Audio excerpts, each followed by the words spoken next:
विद्यार्थी मित्रांनो, वनसेवा भरतीमध्ये रिझनिंग वरती दिशाज्ञान या टॉपिक वरती एक प्रश्न विचारलेला आहे. लेंदी असा वाटतो आपल्याला प्रश्न, पण तो सोपा आहे. बघा, प्रश्न असा दिलेला आहे, पी आणि क्यू हे एकाच बिंदूपासून निघत आहे. कुठून निघत आहेत आपण रॅन्डमली म्हणूया, इथून निघत आहे ते. ओके, एकाच बिंदूपासून निघत आहे.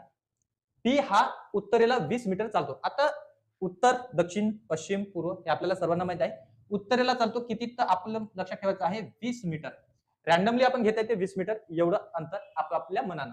त्याच्यानंतर जर बघितलं, नंतर पश्चिमेला वळतो आणि किती, तर 40 मीटर. आता मला काय म्हणायचं आहे, की हे जर 20 असेल तर याच्यापेक्षा डबल आपल्याला घ्यावं लागणार, अंदाजे किती बाबा, हे 40 मीटर पश्चिमेकडे परत दिलेला आहे. नंतर तो त्याच्या उजवीकडे आता इकडे जात आहे. उजवी बाजू जर बघितलं तर हे उजव्या हाताने लक्षात ठेवायचं, घड्याळाच्या दिशेने तो वरती वळणार आणि काय म्हणणार, 25 मीटर चालत आहे. कुठं बाबा, 25 मीटर आहे की 25 मीटर हे रॅन्डमली घेतलेले आपण.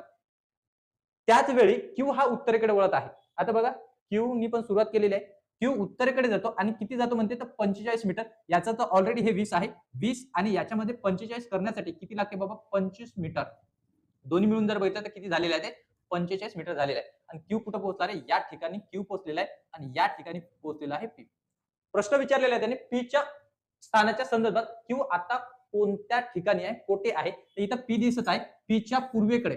पी जर इथं असेल तर पीच्या पूर्वीकडे जर बघितलं कोण आहे, क्यू आहे. कितीवर आहे, तर हे जर 40 असेल मित्रांनो, तर हे पण किती आहे, 40 मीटरच आहे. लक्षात ठेवायचं, पीच्या पूर्वेस 40 मीटर हे फायनल आन्सर असेल. तुम्हाला जर हा प्रश्न नीट समजला असेल तर या नंतरचा जो प्रश्न तुम्हाला दिसत आहे सेकंड शिफ्ट मध्ये विचारलेला आहे, याचं उत्तर कमेंट्स बॉक्स मध्ये तुम्ही सांगणार आहात. ओके, चेक करा प्रश्न, बघा काय आहे. ओके, प्रश्न चेक करा. अशाच माहितीसाठी चॅनलला फॉलो करा, लाईक करा. जय हिंद, जय महाराष्ट्र.